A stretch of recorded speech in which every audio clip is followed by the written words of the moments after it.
Bismillahirrohmanirrohim. Assalamualaikum warahmatullahi wabarakatuh.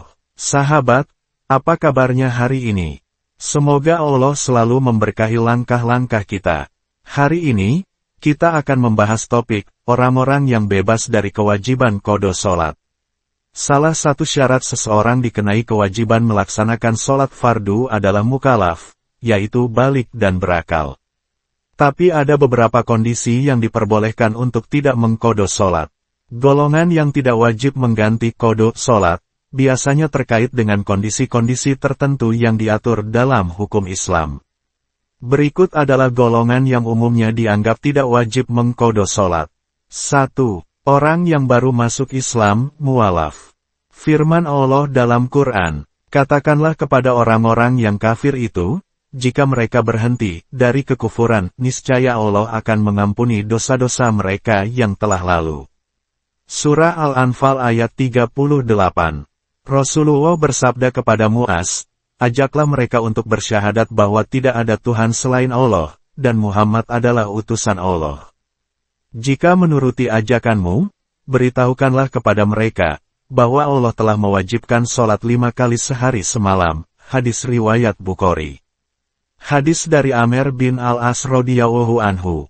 Ketika Amr bin Al-As masuk Islam, ia berkata kepada Rasulullah shallallahu alaihi wasallam, "Wahai Rasulullah, berikanlah tanganmu agar aku berbaiat kepadamu." Rasulullah shallallahu alaihi wasallam bersabda, "Hai Amr, tidakkah engkau tahu bahwa Islam menghapus dosa-dosa sebelumnya?"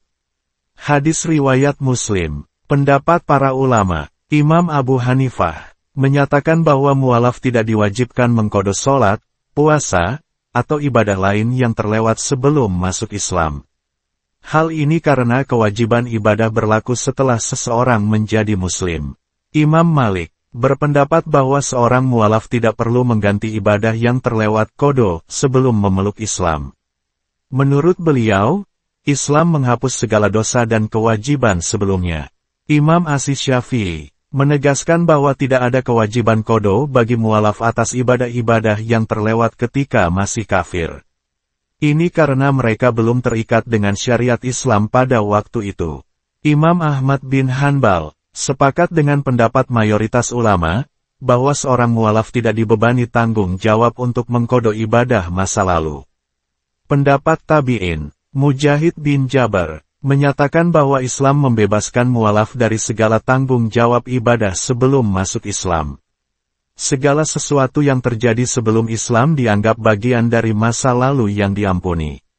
Al-Hasan Al-Basri menyatakan bahwa seorang mu'alaf mulai terikat dengan kewajiban syariat setelah mengucapkan syahadat.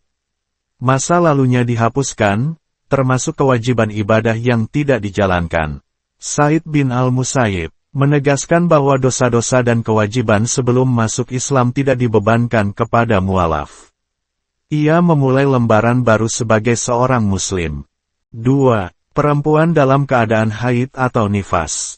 Dari Abu Sa'id Al-Khudri radhiyallahu anhu, Nabi Shallallahu alaihi wasallam bersabda, "Bukankah kalau wanita tersebut haid, dia tidak sholat, dan juga tidak menunaikan puasa?"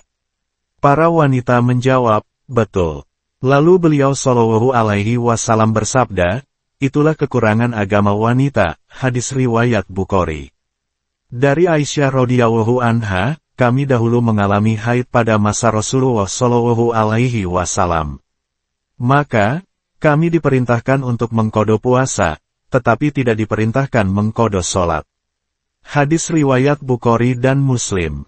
Dari Fatimah binti Abi Hubais, Rasulullah Shallallahu alaihi wasallam bersabda, apabila haid datang, tinggalkan sholat, dan jika selesai, mandilah, dan lakukan sholat. Hadis riwayat Bukhari dan Muslim. Pendapat para ulama, Imam Abu Hanifah menyatakan bahwa sholat tidak sah bagi perempuan yang sedang haid atau nifas.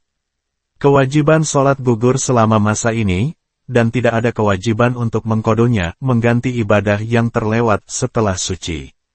Imam Malik mengajarkan bahwa perempuan haid dan nifas haram melaksanakan sholat, serta tidak diwajibkan mengqada sholat yang ditinggalkan selama masa tersebut.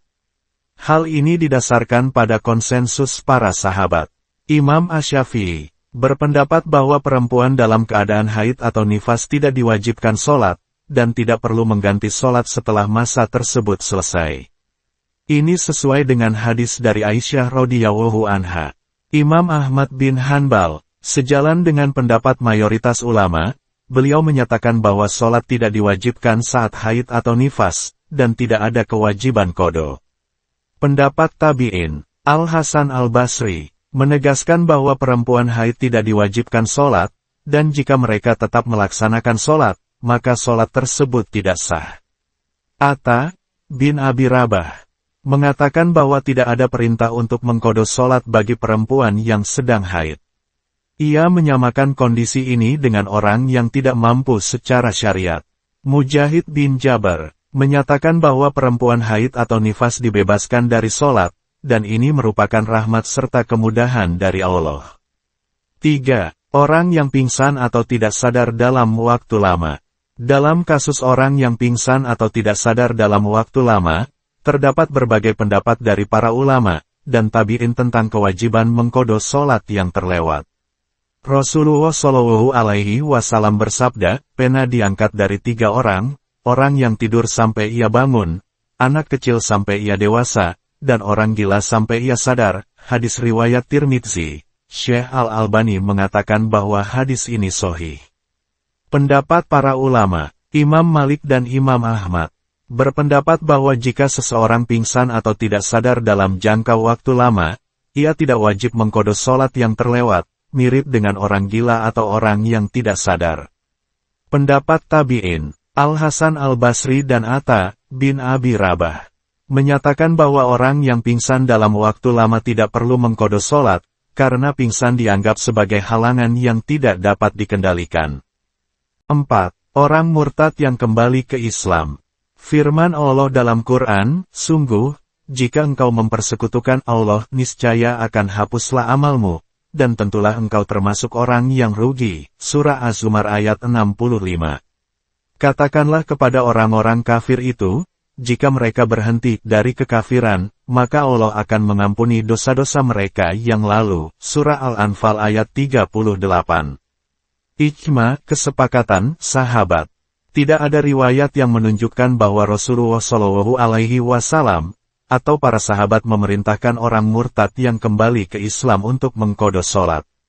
Jika itu wajib, tentunya ada penjelasan yang tegas.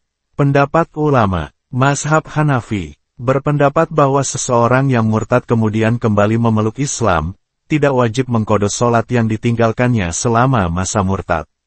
Alasannya, karena ibadah yang ia lakukan selama beriman dianggap terhapus, dan menjadi kafir asli yang tidak terkena tuntutan kewajiban.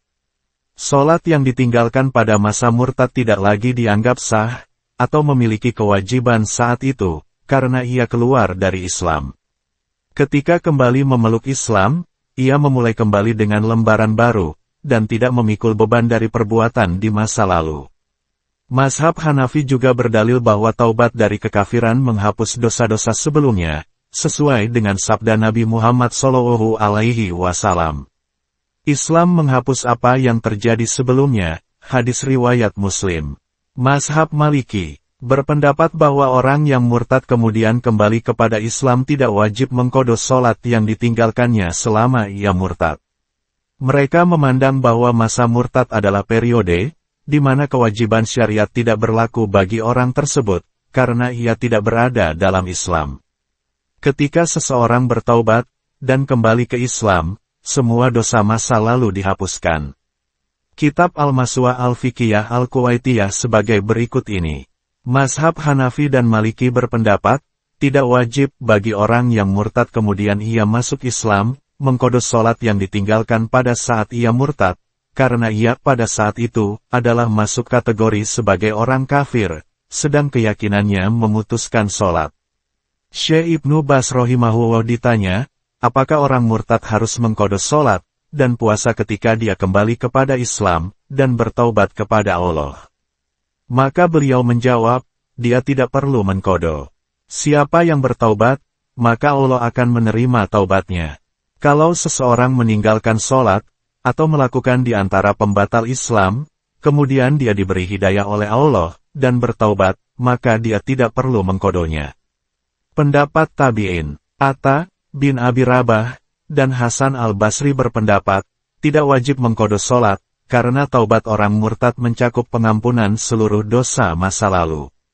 Ibrahim an-Nakhai juga sependapat dengan mayoritas, bahwa sholat yang ditinggalkan tidak perlu dikodo. 5. Orang yang sudah sembuh dari gila.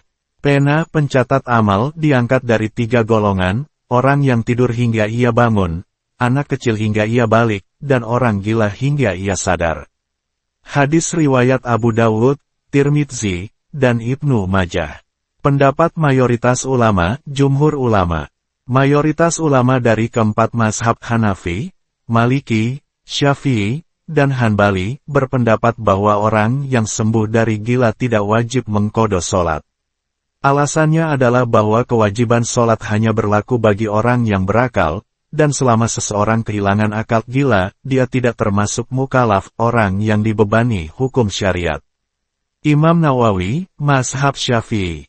Dalam kitab Al-Majmu', Imam Nawawi menegaskan bahwa sholat yang ditinggalkan oleh orang gila selama kehilangan akal tidak perlu dikodo karena dia tidak dalam keadaan mukalaf.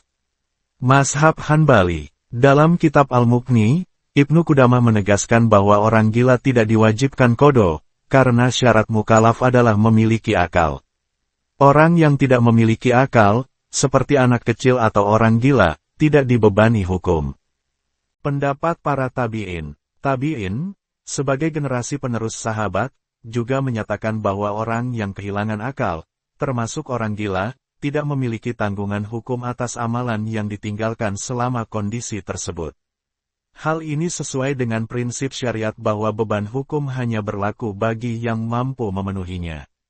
Hasan al-Basri, tabi'in, menyatakan bahwa kewajiban qadha hanya berlaku bagi orang yang meninggalkan sholat dalam keadaan sadar dan berakal. Kesepakatan ulama ijma. Para ulama sepakat bahwa hukum orang gila berbeda dengan orang yang lalai atau sengaja meninggalkan sholat. Orang gila tidak dikenai kewajiban qadha, sedangkan orang yang sengaja meninggalkan sholat karena lalai wajib mengqadhonya. Hikmah hukum ini, keadilan syariat, Islam memberikan keringanan rukhsah bagi orang yang tidak mampu, atau tidak memiliki akal sehat untuk melaksanakan kewajiban agama. Tidak membebani di luar kemampuan. Allah Subhanahu wa Ta'ala berfirman, Allah tidak membebani seseorang melainkan sesuai dengan kesanggupannya. Surah Al-Baqarah ayat 286.